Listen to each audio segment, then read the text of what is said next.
ಭ್ರಷ್ಟಾಚಾರದ ಸಂಪುಟ ಇದು, ಭ್ರಷ್ಟಾಚಾರಿಗಳ ಸಂಪುಟ, ಪೇಮೆಂಟ್ ಸೀಟ್ಗಳ ಸಂಪುಟ ಇದು. ನಾನು ಹೇಳಿದ್ದೀನಿ ಇದನ್ನ ಪೇಮೆಂಟ್ ಸೀಟ್ಗಳ ಸಂಪುಟ. ಈಗ ನಿನ್ನೆ ಮಾಜಿ ಅಬ್ಕಾರಿ ಮಂತ್ರಿಗಳು ಓಪನ್ ಆಗಿ ವಿಡಿಯೋ ಎಲ್ಲ ಬಂದಿದೆ, ಎಲ್ಲ ಕಡೆ ವಿಡಿಯೋ ವೈರಲ್ ಆಗಿದೆ ಎಲ್ಲ. ಅವರೇ ಹೇಳಿದ್ದಾರೆ ಕೇಂದ್ರ ಕಾಂಗ್ರೆಸ್ ನಾಯಕರಿಗೆ ದುಡ್ಡು ಕೊಟ್ಟವ್ರು ಯಾರ್ಯಾರು ದುಡ್ಡು ಕೊಟ್ಟಿದಾರೋ ಅವ್ರು ಮಂತ್ರಿ ಆಗಿದ್ದಾರೆ, ನಾವು ದುಡ್ಡು ಕೊಟ್ಟಿಲ್ಲ, ನಾವು ಮಂತ್ರಿ ಆಗಿಲ್ಲ, ಓಪನ್ ಆಗಿ ಹೇಳಿದ್ದಾರೆ. ಡಾಕ್ಟರ್ ಸುಧಾಕರ್ ಹಿಂದೆ ಮಂತ್ರಿ ಆಗಿದ್ದರು, ಎಜುಕೇಶನ್ ಮಿನಿಸ್ಟರ್ ಆಗಿದ್ದರು, ಹೈಯರ್ ಎಜುಕೇಶನ್, ಎಂ.ಸಿ. ಸುಧಾಕರ್ ಅವರು ಹೇಳಿದ್ದಾರೆ ಯಾರ್ಯಾರು ಹಣ ಕೊಟ್ಟಿದ್ದಾರೋ ಅವ್ರು ಆಗಿದ್ದಾರೆ. ನಮ್ಮ ಸಿದ್ದರಾಮಯ್ಯ ಗ್ರೂಪ್ ಎಲ್ಲ ಸರ್ವನಾಶ ಮಾಡ್ಬಿಟ್ಟಿದ್ದಾರೆ, ಸಿದ್ದರಾಮಯ್ಯನವ್ರ ಜೊತೆ ಯಾರ್ಯಾರಿದ್ರು ಅವ್ರಿಗೆಲ್ಲರೂ ಕೂಡ ನಾಮ ಹಾಕಿದ್ದಾರೆ ಅಂತ ಅವರು ಹೇಳಿದ್ದಾರೆ.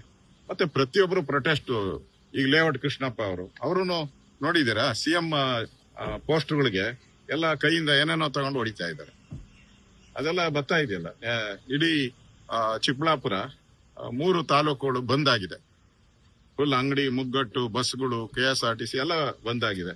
ಅಂದ್ರೆ ಇಡೀ ರಾಜ್ಯದಲ್ಲಿ ಎಲ್ಲಾ ಕಡೆ, ಉತ್ತರ ಕರ್ನಾಟಕ ಇರ್ಬೋದು, ಹಳೆ ಮೈಸೂರು, ಎಲ್ಲಾ ಕಡೆನೂ ಕೂಡ ಕಾಂಗ್ರೆಸ್ ಪಾರ್ಟಿಯವರು ಮುಖ್ಯಮಂತ್ರಿ ಫೋಟೋ ಇಟ್ಬಿಟ್ಟು ಚಿಮಾರಿ ಆಗ್ತಾ ಇದ್ದಾರೆ ಎಲ್ಲಾ ಕಡೆ.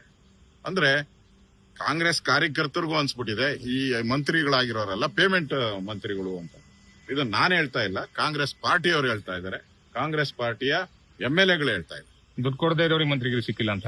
100% ದುಡ್ಡು, ಅದ್ರ ಮೇಲೆ ರೇಟ್ ಎಷ್ಟಿದೆ ಅದು ವ್ಯಾಲ್ಯೂ ಕಟ್ಟಿ ಮಂತ್ರಿಯನ್ನ ಫಿಕ್ಸ್ ಮಾಡಿದ್ದಾರೆ.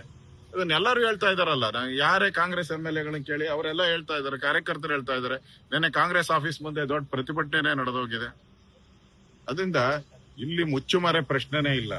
ಇದು ದುಡ್ಡು ಕೊಟ್ಟು ಮಂತ್ರಿಗಳಾಗಿರುವಂತದ್ದು ಜಗಜ್ಜಾಹಿರಾತ. ಇದರಲ್ಲಿ ಇಡೀ ಕಾಂಗ್ರೆಸ್ ನಿಷ್ಠಾವಂತ ಕಾರ್ಯಕರ್ತರು ಯಾರಿದ್ರು ಅವರೆಲ್ಲರೂ ಕೂಡ ಬೀದಿಗಿಳಿದು ಹೋರಾಟ ಮಾಡ್ತಾ ಇರೋದೇ ಸಾಕ್ಷಿ.